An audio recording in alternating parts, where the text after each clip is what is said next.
प्रियंका, आप देख रहे हैं 4 पीएम। राजस्थान में वोटिंग खत्म हो चुकी है। 74% के आसपास वोट डाले गए हैं। अब तरह तरह के रुझान निकलकर सामने आ रहे हैं, सर्वे निकलकर सामने आ रहे हैं और कयास लगाए जा रहे हैं कि इस बार राजस्थान में किसकी सरकार, कांग्रेस रिपीट होने वाली है या फिर कि भारतीय जनता पार्टी इस बार राजस्थान में कमाल दिखाएगी।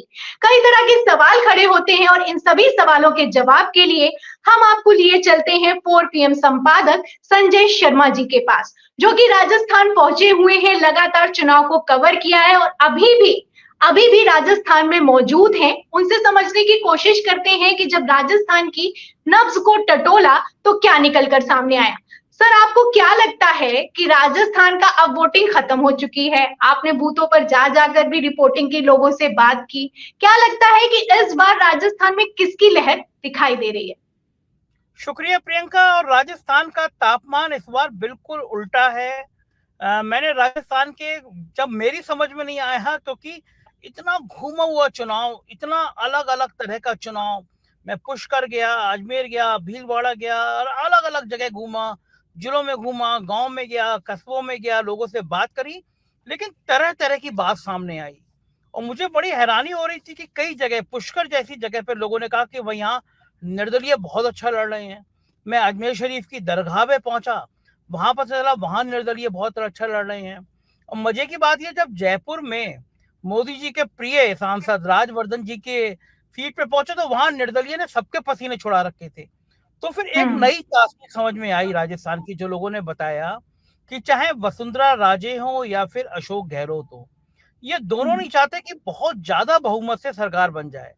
मतलब सरकार बने और बहुत ज्यादा सीटें 130 140 आ जाएं, ये कोई नहीं चाहता। क्योंकि अगर ऐसा आ जाएगा तो फिर कमान, राजस्थान की कमान दिल्ली में जाएगी। और ये लोग चाहते हैं कि कमान दिल्ली ना पहुंचे, चाहे वसुंधरा हो चाहे गहलोत हो, कमान उनके हाथ में ही रहे। और गहलोत ने तो पिछली बार जादूगर दिखाया था कि आला आला कमान को भी समझ आया कि गहलोत को छेड़ा तो राजस्थान में सरकार चली जाएगी। तो इस बार भी बहुत टिपिकल माहौल। और फिर प्रियंका, जब मुझे लगा कि यहाँ के जो सीनियर जर्नलिस्ट हैं, मैं उनसे बात करता हूँ, कम से कम उन्होंने राजस्थान का एक एक जिला, एक एक गांव देख रखा है, समझ रखा है। तो मैंने सब सीनियर जर्नलिस्ट को बुला के शो किया और उन्होंने कहा कि पिछले 25 सालों का ये पहला चुनाव है। ये पहला चुनाव है जिसमें वो लोग भी नहीं बता पा रहे कि सरकार बनेगी तो बनेगी किसकी। मतलब चुनाव बहुत फंसा हुआ है। निर्दलीय बहुत बड़ी संख्या में आ सकते हैं, निर्दलीय नहीं भी आए तो वो किसी का खेल बिगाड़ सकते हैं। दोनों पार्टी के बागी सारा इतिहास, भूगोल सब गड़बड़ कर रहे हैं। तो राजस्थान इस बार कोई भी चौंकाने वाला फैसला दे सकता है। सर, मैंने कई चैनल्स पर चर्चा देखी, लोग कह रहे हैं कि इस बार निर्दलीय खेल बिगाड़ देंगे। तो आपको क्या लगता है कि निर्दलीय कितना ज्यादा खेल बिगाड़ने वाले, और ये जो बम्पर वोटिंग हुई है, ये वोटिंग किस तरफ इशारा करती है? क्योंकि 2008 में जब ये बम्पर वोटिंग हुई थी तो अशोक गहलोत के खिलाफ हो गई थी, लेकिन अब ये कहा जा रहा है कि ये जो बम्पर वोटिंग हुई है ये राजस्थान में अशोक गहलोत को फायदा दे सकती है, क्योंकि पिछले चुनावों में जिस जिस सीट पर बम्पर वोटिंग हुई उस पर कांग्रेस की जीत हुई थी। प्रियंका देखो, एक चीज तो बिल्कुल साफ है, जो चीज राजनीति के चुनाव के मैदान में मैं बिल्कुल कह सकता हूँ, दावे के साथ कह सकता हूँ कि राजस्थान के किसी भी जिले में सरकार के खिलाफ लहर नहीं है। जो नाराजगी है, जो इतने दिन सरकार रहती है 5 साल, उसके खिलाफ लोग होते हैं, ऐसी कोई लहर राजस्थान के किसी जिले में नजर नहीं आ रही। और राजस्थान की परंपरा रही है पिछले सालों से, 25-30 सालों से, कि 5 साल इसकी सरकार और 5 साल उसकी सरकार। तो जब उसकी सरकार बनने की बात आती है तो चुनाव से 2 महीने पहले लोगों को समझ आने लगता है कि भाई अब ये सरकार जा रही है। ये चौराहों पे, गलियों में आपको समझ में आ जाता है कि भाई ये सरकार गई। लेकिन अगर लोग कह रहे हैं कि चुनाव फंसा हुआ है, तो मैं इसको कांग्रेस की उपलब्धि बताता हूँ कि जब सरकार पलटने की बात आ रही है तब लोग कह रहे हैं चुनाव फंसा हुआ है। इसका मतलब कांग्रेस ने बहुत अच्छा चुनाव लड़ा। और सबसे अच्छी बात यह है कि ये चुनाव, एक तरफ भारतीय जनता पार्टी इसको कन्हैयालाल दर्जी की हत्या पे ले जाना चाहती थी, एक तरफ आके कह रहे थे राम हम दर्शन कराएंगे, एक तरफ वो धार्मिक यात्राओं पे पथराव की बात कर रही थी। मतलब प्रधानमंत्री मोदी जी भी कन्हैयालाल दर्जी के हत्यारों की बात कर रहे थे, लेकिन गहलोत बात कर रहे थे चिरंजीवी योजना, जो इलाज गरीबों को 25 लाख का मिलता है वो 50 सिलेंडर, लाख कर लैपटॉप, देंगे। स्कूटी, हाँ जी। स्कूटी तो एक तरफ बात हो रही थी, मतलब ये कहा भी दूसरी जा तरफ रहा था कि मोदी जी के पास कोसने के अलावा कुछ नहीं बचा है। आलम तो ये रहा कि एक भाषण में अपना 41 बार कांग्रेस का नाम लिया।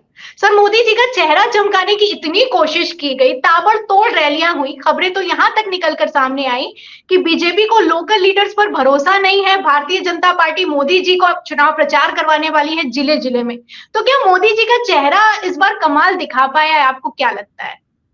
मुझे लगता है कि भारतीय जनता पार्टी की सरकार नहीं बनी तो दो हम्म, नुकसान होंगे। पहला, बहुत ये बड़े। समझ में आ जाएगा कि मोदी जी के चेहरे में जादू खत्म हो गया। दूसरा, भारतीय जनता पार्टी के अंदर विरोध इस बात का होगा, ये दावे की तौर पे पत्रकार कह रहे हैं कि अगर पहले दिन भारतीय जनता पार्टी वसुंधरा राजे का चेहरा आगे कर देती, ये कह देती कि वसुंधरा राजे हमारी मुख्यमंत्री होंगी, तो यहाँ भाजपा सरकार बनने से कोई रोक नहीं सकता था। लेकिन शुरुआत में जिस तरह वसुंधरा को किनारे किया गया, उनका नाम का ऐलान नहीं किया गया, और एक मंच पे आपने देखा होगा जो हाथ से पोस्टर छीना गया, और उसके बाद वसुंधरा के जो तेवर थे, मुझे तो डर लग रहा था कि थप्पड़ ना मार दें। वसुंधरा इतने गुस्से में नजर आ रही थी, और वसुंधरा का गुस्सा मशहूर भी है। प्रधानमंत्री मोदी की जो बॉडी लैंग्वेज थी, यहाँ पे आके वो जो पेट्रोल डीजल का टैक्स कर बातें कर रहे थे, फिर उन्होंने कहा पड़ोस में आपने उस पर वीडियो बनाया भी था कि उनकी बॉडी लैंग्वेज क्या थी वो भूल रहे थे। तो प्रधानमंत्री का चेहरा धूमिल था, बॉडी लैंग्वेज खराब थी, वो धर्म के मुद्दे पे बात कर रहे थे, गड़बड़ा रहे थे। और जो और सर, रोड शो हो रहा था, प्रियंका, जब जी, रोड शो हो रहा था, पड़ोस में सीपी जोशी खड़े थे, इतने बड़े नेता, लोग कह रहे थे जी, उनकी हिम्मत नहीं थी हाथ हिला लें। केवल हाथ हाथ केवल प्रधानमंत्री का हिल रहा था, रोड शो में वसुंधरा नहीं थी। तो अगर भारतीय जनता पार्टी हारती है तो प्रधानमंत्री के लिए 2024 के लिए भी ये खतरे की घंटी होगी, क्योंकि उनके चेहरे पे वो डेंट पड़ता हुआ नजर आएगा।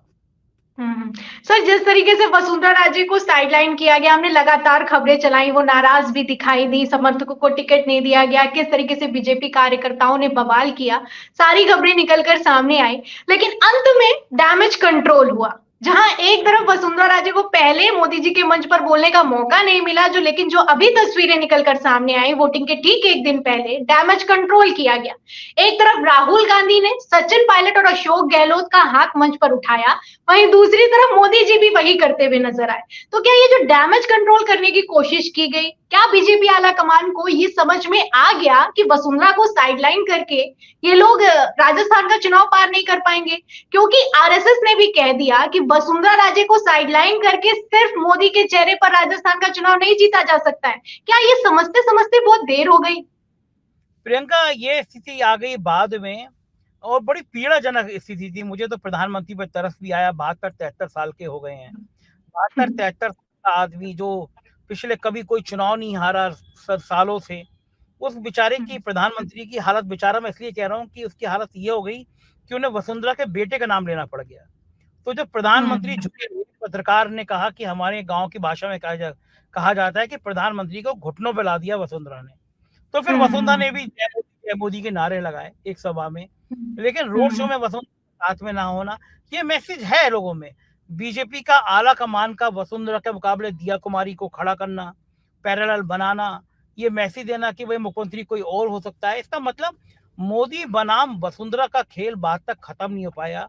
जो मोदी के अहंकार की लड़ाई थी कि वसुंधरा को पैदल कर देना है, खत्म कर देना है, मोदी उसमें फेल हुए। वसुंधरा के चेहरे को सामने लाना पड़ा, वसुंधरा को मंच साझा करना पड़ा। तो ये कम से कम जीते, चुनाव में जीते कोई, चुनाव में हारे कोई, लेकिन भारतीय जनता पार्टी के मंच पर वसुंधरा ने जीत तय कर दी और पहली बार मोदी जी को घुटने पे ला दिया। अब यही संकेत उन्होंने योगी आदित्यनाथ को भी दे दिया कि अगर अपने दम पे खड़े हो जाओगे तो झुकना मोदी को उत्तर प्रदेश में भी पड़ेगा।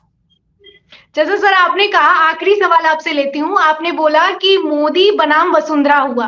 अगर देखा जाए तो ये इंडिया बनाम बीजेपी भी हो गया क्या? क्योंकि पनौती के बाद पूरा चुनाव किस तरीके से पनौती पर आकर केंद्रित हो गया आप जानते हैं। एक तरफ राहुल गांधी ने पनौती कहा, वहीं दूसरी तरफ लालू प्रसाद यादव ने अपशगुन कह दिया, ममता बनर्जी ने पापी कह दिया, संजय राउत की तरफ से भी बयान निकलकर सामने आया, और वहीं दूसरी तरफ वसुंधरा राजे ने छिछोरा तक जैसे शब्द का इस्तेमाल किया कि राहुल इस तरीके के छिछोरापन शोभा नहीं देता है। तो ये जो शब्दों की राजनीति है, इसमें भारतीय जनता पार्टी एक तरफ खड़ी थी, वहीं दूसरी तरफ इंडिया गठबंधन काम कर रहा था। तो क्या राजस्थान में इंडिया वर्सेस बीजेपी का भी फैक्टर काम करता हुआ नजर आ रहा है? देखिए, राजस्थान में इंडिया गठबंधन जैसी तो कोई चीज नहीं है, क्योंकि सब कुछ कांग्रेस है। लेकिन ये बात मैं दावे के साथ कह सकता हूं कि जैसे क्लीन स्वीप हुआ था, राजस्थान की सारी सीटें लोकसभा में भारतीय जनता पार्टी ने जीती थी।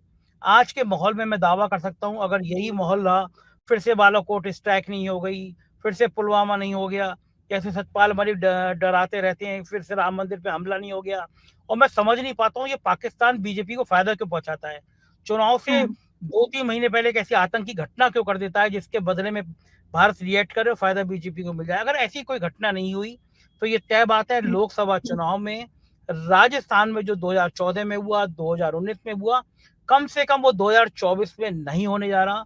भाजपा को 2024 के लोकसभा चुनाव में भी राजस्थान से एक बहुत जोर का झटका जोर से ही लगने वाला है, ये मैं कह सकता हूँ।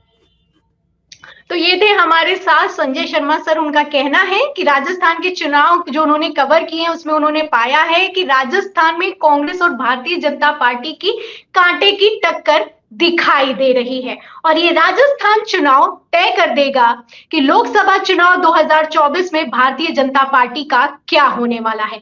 बम्पर वोटिंग हुई है, वोटिंग के बाद तरह तरह के कयास लगाए जा रहे हैं। हालत तो ये हो चुकी है कि गोदी मीडिया तक कह रहा है कि बम्पर वोटिंग से कांग्रेस को फायदा होने वाला है। अब ये होने वाला है या फिर कि नहीं होने वाला है, ये 3 दिसंबर को पता चलेगा। फिलहाल इस चर्चा पर और राजस्थान के चुनावों को लेकर आप क्या सोचते हैं कि इस बार राजस्थान में किसकी सरकार?